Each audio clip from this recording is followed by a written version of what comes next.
L'or, métal précieux admiré depuis l'Antiquité, continue de jouer un rôle majeur dans l'économie mondiale.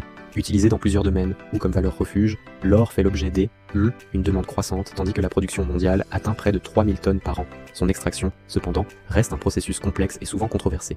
Plusieurs méthodes permettent d'extraire l'or de la roche ou des sédiments.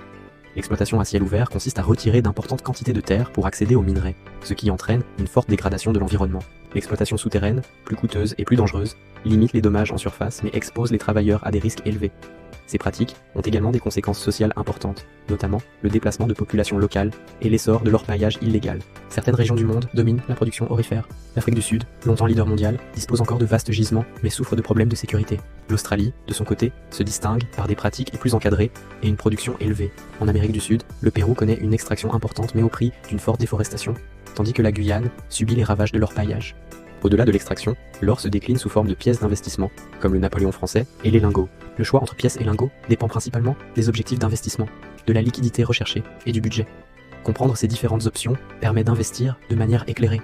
En somme, l'or demeure une ressource essentielle, mais son exploitation exige un équilibre entre rentabilité, responsabilité sociale et protection de l'environnement.